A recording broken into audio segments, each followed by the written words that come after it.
Hi, this is Joe Biden.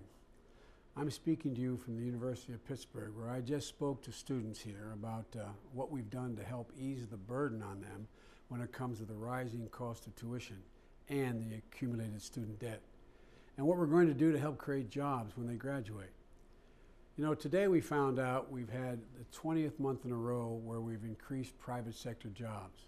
104,000 this month, 104,000 private sector jobs. But as all of you know, that's not nearly enough. And we have to increase the pace. We have to act now to do everything in our power to keep this economy moving and to grow jobs. President Obama is on his way back from France, where he just met with the leaders of the 20 largest economies in the world, where he urged our European friends to step up and stabilize their own economies. Because if they fail, it will affect the whole world. Too many Americans are still struggling. Too many college students here at the University of Pittsburgh and elsewhere are worrying about the rising cost of their tuition and the increasing accumulation of debt.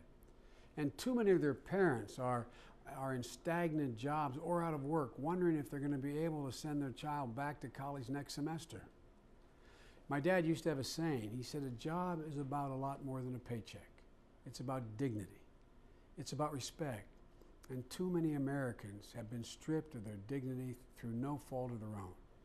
So we can't wait to help them. The President and I believe we have to act now.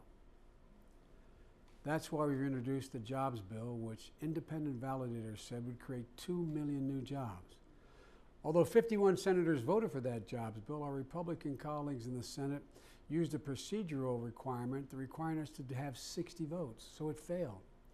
And since then, we've taken every important piece of the jobs bill and demanded that we have a separate vote. But our Republican colleagues in the Senate have voted unanimously to vote down each and every part so far, to restore 400,000 jobs for teachers, police officers, firefighters, putting them back in classrooms, on the streets, and in the firehouses. And on Thursday, they unanimously voted down the second part of our program, to rebuild our crumbling roads and bridges, which would have created more than 400,000 good-paying jobs. These are all programs that the Republicans in the past have supported.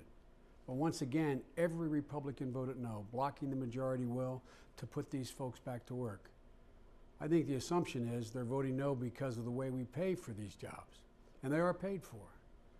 Well, we think everybody should pay their fair share, and that's why we added a small surtax on the first dollar after a person makes his first $1 million to pay for it. It seems fair to us. It's a small price to pay to put hundreds of thousands of people back to work. So we can't wait. We can't wait for the Congress to start acting responsibly. And that's why the President has begun to use his executive power in making announcements like one that will put hundreds of thousands of people will be able to go and refinance their homes from the 6% interest they're paying to 4%, which is what the rate is now. That would save them $2,000 a year. That's why the President announced that beginning next year, no student will have to pay back more than 10% of their discretionary income toward their student debt. He also announced new regulations regarding prescription drugs to prevent price gouging. And there's more to come. If the Republican Congress won't join us, we're going to continue to act on our own, to make the changes that we can to bring relief to middle-class families and those aspiring to get into the middle class. Look, it's simple. We refuse to take no for an answer. We know these steps taken alone are not going to solve all of our problems, but they will make a difference in the lives of millions of American families struggling to hold on. And you know and I know, if the Republicans would just let the Congress do its job, let it step up and meet its responsibilities, we could do so much more, and we could do it immediately. That's why the President and I need your help. To tell your Republican congressmen and senators to step up. Tell them to stop worrying about their jobs and start worrying about yours. Because we're all in this together. And together is the way we're going to bring America back, even stronger than it was before. Thank you.